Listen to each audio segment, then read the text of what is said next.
Devine un peu. Si je dis je bois du café chaque matin, et si je dis j'ai beaucoup de café dans ma cuisine, est-ce que c'est la même chose? Eh bien, pas du tout. Aujourd'hui, on va lever le mystère entre deux et du. Deux petits mots très courts, mais qui changent tout dans une phrase. Reste bien jusqu'à la fin, car il y aura un quiz pour tester tes connaissances. Et tu verras que tu ne confondras plus jamais de et du. On commence par la première partie, le mot de. Alors, on utilise de pour montrer à qui appartient quelque chose ou pour relier deux noms. Par exemple, le cahier de Marie,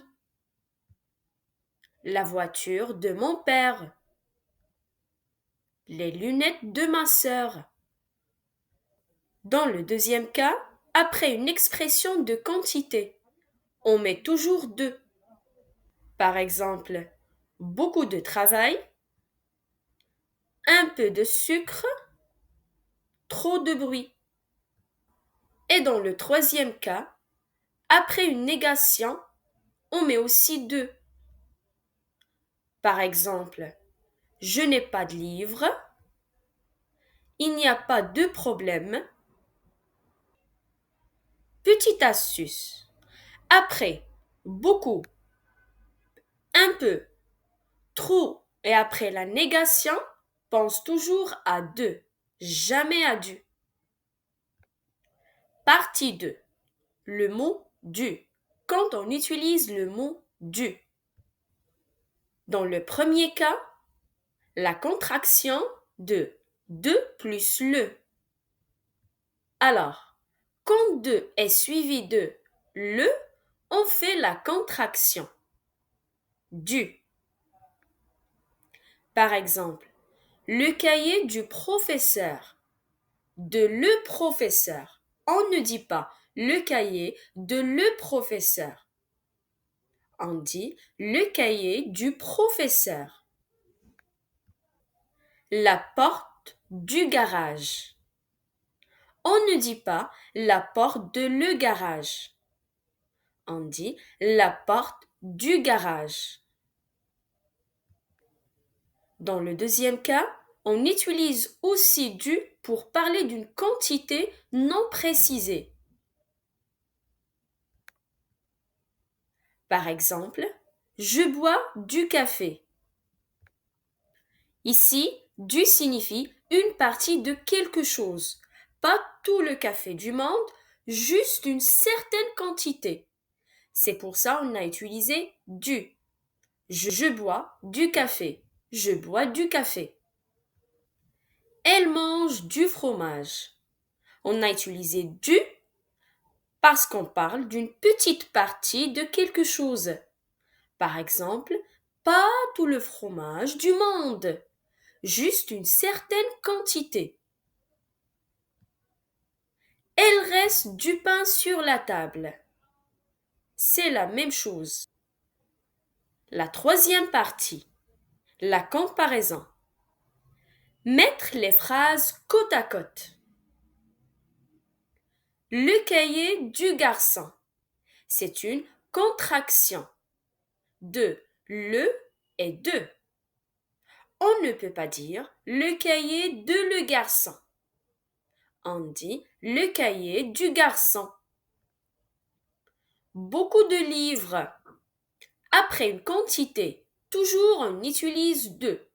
Beaucoup de livres. Elle boit du lait. C'est un article partitif parce que c'est une quantité indéterminée. Pas le lait du monde, juste une certaine quantité.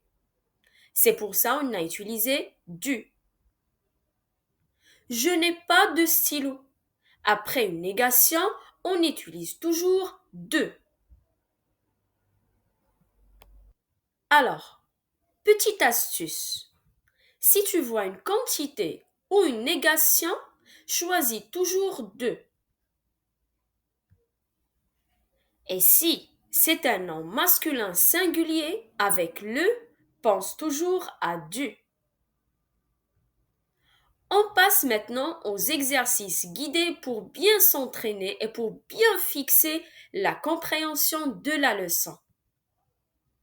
La première consigne avec le premier exercice. Complète avec de ou du. Je parle film que j'ai vu hier. On dit je parle du film que j'ai vu hier. Alors ici, pourquoi on a utilisé du? Alors ici, film, c'est un nom masculin avec le. Donc, on ne peut pas dire je parle de le film que j'ai vu hier. Donc, c'est une contraction obligatoire pour dire du. Je parle du film que j'ai vu hier. Le deuxième cas, c'est le sac professeur. Je vous laisse un peu de temps pour bien réfléchir à la réponse.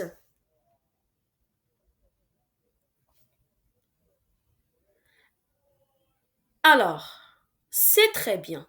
C'est le sac du professeur. Pourquoi? Professeur est un nom masculin avec le. Donc c'est la même chose, c'est la même explication. On ne peut pas dire c'est le sac de le professeur. Aussi, c'est une contraction obligatoire. Donc, on va utiliser du. C'est le sac du professeur. La troisième phrase. J'ai acheté beaucoup pommes. Qu'est-ce qu'on va utiliser? Alors, je vous aide un peu. Après une quantité, beaucoup, un peu, trop, etc., qu'est-ce qu'on met toujours? On met toujours de, jamais du. J'ai acheté beaucoup de pommes. La phrase suivante. Elle boit lait chaque matin. Alors ici, on va utiliser très bien du. Pourquoi? Parce qu'elle boit une certaine quantité de lait, pas tout le lait du monde. Donc, on ne peut pas dire elle boit de lait chaque matin. Non, on dit elle boit du lait chaque matin. Une certaine quantité de lait. La phrase suivante. Je n'ai pas stylo. C'est très facile. Alors, qu'est-ce qu'on observe ici? C'est une phrase négative. Donc, après la règle qu'on a vue, on va utiliser oui, de.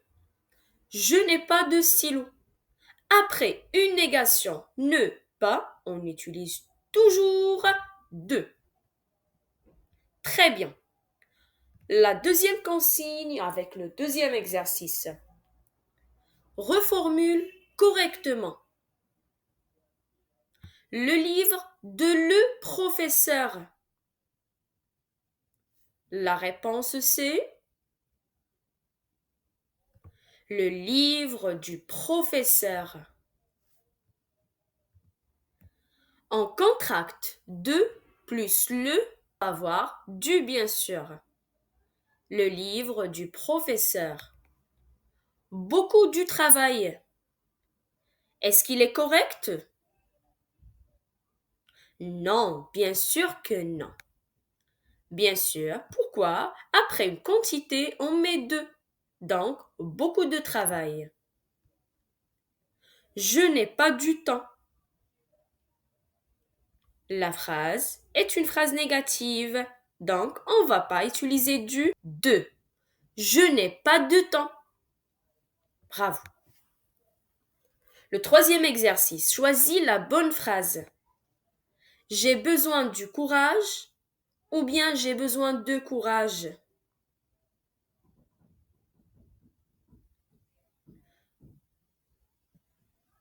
La bonne phrase, c'est la phrase B. J'ai besoin de courage. Avec certaines expressions comme avoir besoin de, on utilise de, mais pas du. Partie 5, quiz final. Alors, le sac, garçon est par terre. Plus vite. Le sac du garçon est par terre. C'est la possession de le. C'est une contraction obligatoire. Du. Elle veut boire un peu de jus. Pourquoi, après une quantité, on met toujours de? Beaucoup, patience et tu réussiras. Bien sûr, après beaucoup, une expression de quantité, on utilise de. Beaucoup de patience et tu réussiras. Je n'ai pas chance aujourd'hui. Après une négation ne pas, on met toujours de. Je n'ai pas de chance aujourd'hui. Elle a acheté un fromage pour le dîner. C'est un article partitif. Il a acheté une partie d'un tout, pas tout le fromage. Donc, écrivez la réponse dans les commentaires. Qu'est-ce qu'on va utiliser? De ou bien du? Bravo! Tu connais maintenant la différence entre de et du. Souviens-toi, après une quantité ou une négation, toujours de. Avec le, contraction en du. Et quand tu parles d'une quantité indéterminée, article partitif, utilise du. Et si cette leçon t'a aidé, pense à liker et à t'abonner pour ne pas rater les prochaines vidéos. Et surtout, écris tes réponses au quiz dans les commentaires. Je les lirai toutes. À très bientôt pour une nouvelle leçon de français.